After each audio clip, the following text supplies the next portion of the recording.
We're going to talk about practicing or teaching yoga with students or yourself or friends that have a back problem.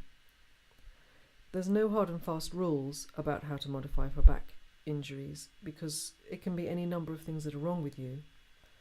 On the whole, people come with a lower back problem to class, and you need the first few lessons to be modified just to keep the person safe. It depends if the pain is in the middle of the spine or it's on one side. It will be a different situation depending on whether it's one-sided or not. If it's one-sided, it can be sacroiliac, or it could be, as Jackie has here, an inflamed facet joint. In general, you're not a doctor. You don't want to try and diagnose anything. You just want to keep the person safe. The person might have a slip disc, and so a historic slip disc or current. If it's really current, they're probably not well enough to come to class yet. Historic could be anything from a few months to a few years ago. So the thing we want to concentrate on is getting the person moving, keeping them safe, teaching them how to use the stomach without compressing the lower back.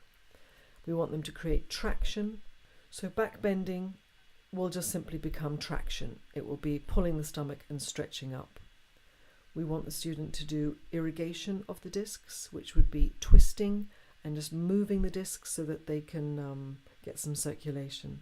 If you're new, one thing that you really need to remember, if it's the only thing that you could take from this, is that you don't do any weight-bearing forward bends. Jackie's doing the good way with a flat back. That's not how most beginners do. It's the rounded back forward bending with the arms over the head that is dangerous. Most people have either a completely flat lower back or a really rounded lower back, and either way, coming forward that way is very dangerous. This is the thing you must stop.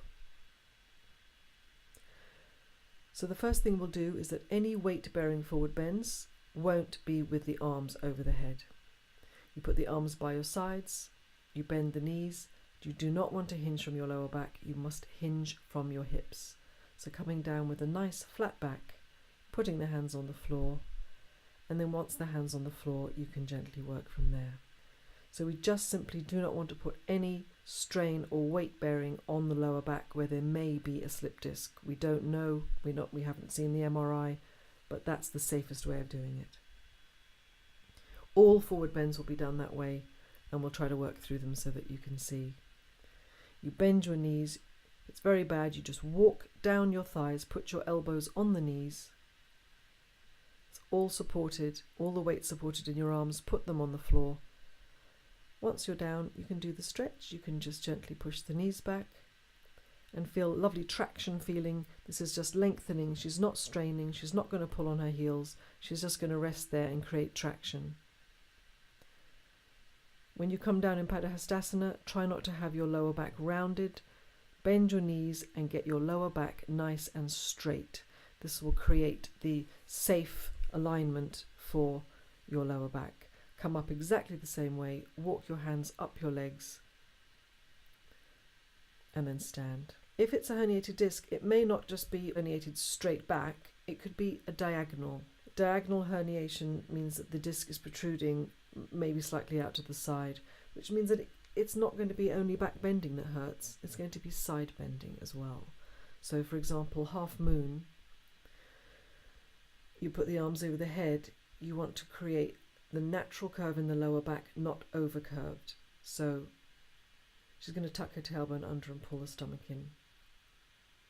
So Halfmoon would become literally stretching up and going a couple of inches, pulling the belly in and staying away from any pain. Just exactly like the knee modifications, you go just before the pain, you back off half an inch and you hold it there. Mostly people with a lower back problem have weak abdominals. So you really must concentrate on pulling the abdominals in, pulling the pelvic floor muscles up and creating traction and lengthening so that you're stretching and lengthening your waist up nice and tall and just doing a little bit of the posture. Back bend is going to be too much. The person probably cannot do this. They can either stretch up straight to the sky and try to open their upper back, or they can just simply have the arms on the hips, hands on the hips, pull the stomach in, using their hands to support the lower back and working the curve into the upper back only just to get little bit of gentle massage and irrigation in the lower back without any compression. So remembering that any of these modifications are just guides. The teacher can't feel what you're feeling, and you have to be in charge of what you feel. If it feels uncomfortable and you can't find a way that it does feel comfortable, then just don't do it. These are general guidelines. They do seem to work a lot of the time, but the bottom line is you're in charge. Standing head to knee is in fact a weight-bearing forward bend. So if you have a slip disc, you won't do it. If you have sacroiliac problems or sciatica, again, this is not a posture that you would do. The most that you would do if you have any of these problems is you put your hands on your hips, use your stomach strength, use your left leg, buttock strength, left foot, and lift your right knee off the floor. You have to just take it easy. This is probably the most that you can do if you have sciatica. You don't want to hold the foot with sciatica, you don't want to kick. Standing bow is very healthy to move and massage your spine this way, but you may not be able to if you have a slip disc. The standing bow is a back bend. So it's good for you if you can do it with no pain. So let's see what Jackie can do. If you have a back pain in the center, right on the spine, you do need to try to keep this posture nice and even. If you have one-sided pain, sacroiliac or facet joint, you've got to be really careful. So as Jackie kicks, she's going to try to keep the back bend nice and central, the right hip down so that you're not compressing on one side. So she's going to show how to do it wrong. She's going to lift up the hip and she's going to crunch on one side and put too much hinging and pressure on that left hip and left side. This is not good. It's not good technique. So you just keep it central, keep the hips level, just do a few inches and stay out of pain. It's a very nice posture for your back. So balancing stick. If you have a sacroiliac problem, which is the one-sided over the top of your hip, your buttock, then you have to be very careful not to hinge too much. You can make it unstable. The most that you would do is put your hands in prayer, keep your seat bones tucked under, don't arch too much, and just go down a little bit, just halfway, using your pelvic floor and abdominal muscles for support. Balancing stick is a weight-bearing forward bend, so if it's too much for you with your arms over the head, you can just either do a little bit, keeping the hips absolutely level, keeping nice and straight, keeping the back muscles nice and strong. If it's a sacroiliac problem, don't go down very low. You can put the hands at the chest and go maybe a little bit further. Don't jam the weight in the heel. If you have sciatica, you might want to bend your standing knee. You don't want to stretch the back of your leg with sciatica. You want to make sure that you do not stretch the hamstring and over-irritate that nerve. Always match the good side to the bad side, so however you pull back your bad side, make sure the good side is pulled back to match. So split leg stretch, standing separate leg stretching pose. If you have sciatica, bend your knees. You do not want to stretch your hamstrings. You want to stretch your lower back and hips without tugging on the hamstrings and irritating the nerve. So this is a weight-bearing forward bend. So if your back is really bad, bring your arms down and walk your hands down your legs. Come down onto your elbows, knees bent. That way you're protecting your back. Put the hands on the floor. And then you can gently hang down, which is lovely traction for your spine.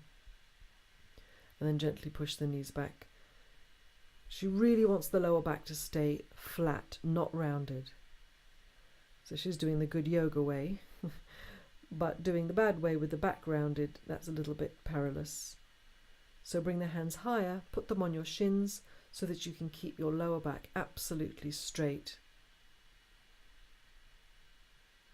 As you loosen the hamstrings, this will help to release and loosen your lower back and relieve some problems in your back.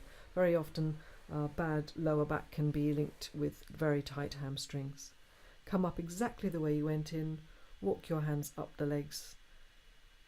Again, so this is for somebody with a severe back problem. This isn't just you have a little ache or pain. This is a serious injury. Or just to be sure, for the first few lessons you do like that. Standing separate leg head to knee is a weight-bearing forward bend. So don't do it with the arms over the head. Hands in prayer. Bend your front knee. Use your arm strength to come down, not your back strength. This is protecting the back. Hands on the floor. Once your hands are on the floor, it's very good.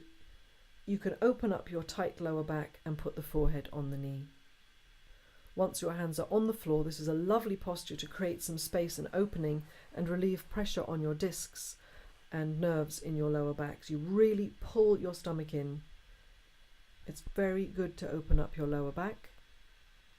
Pull your stomach in firmly against your spine, creating some space for the discs, relieving pressure on nerves. To come up, same thing, bend the front knee, use your arms across the leg, push yourself up so your back's not doing the work. Come up gently. If you just cannot get down onto the floor at all, bend your front knee, put your hands on your knee, lock your elbows, and with a flat back, you come forward. You can then press your knee back to get a nice hamstring stretch and strengthening your lower back, pulling your stomach in.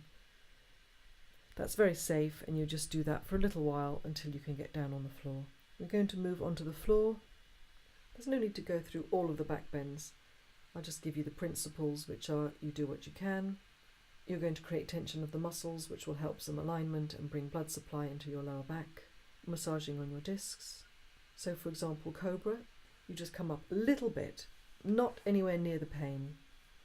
You're bringing blood supply and strength in your lower back. Don't be scared. Do it a little bit. Don't just be lazy and do nothing because your back hurts you. You've got to start moving things and getting them healthy.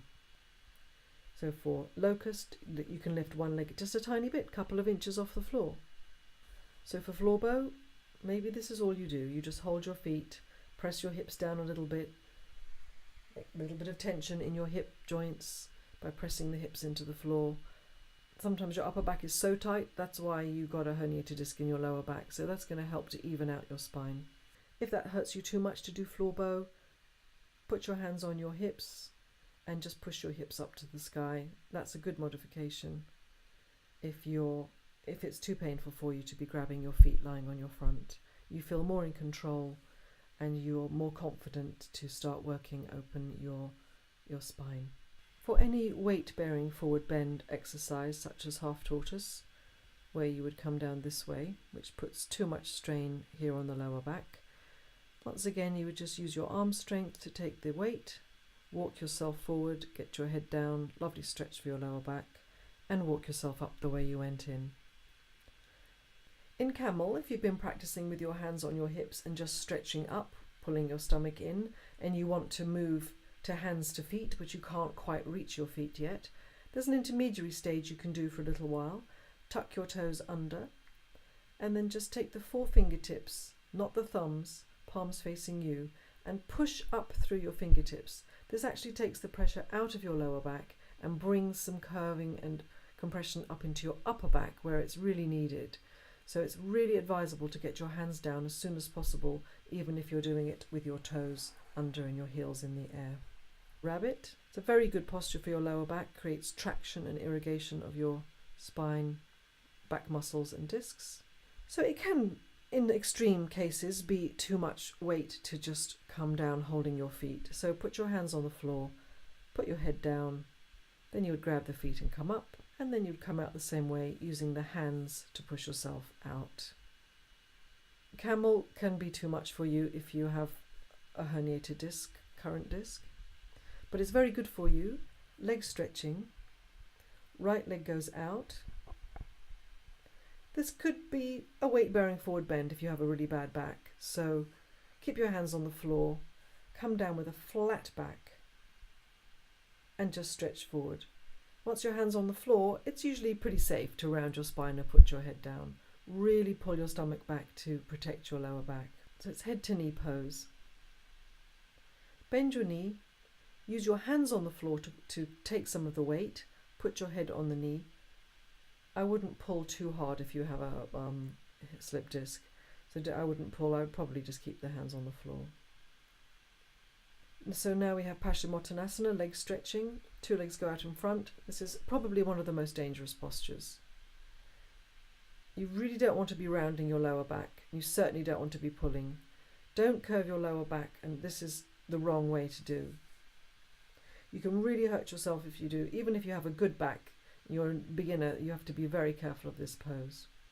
So bend your knees, stretch your spine perfectly straight, touch your stomach on your thighs, and keep your lower back perfectly straight.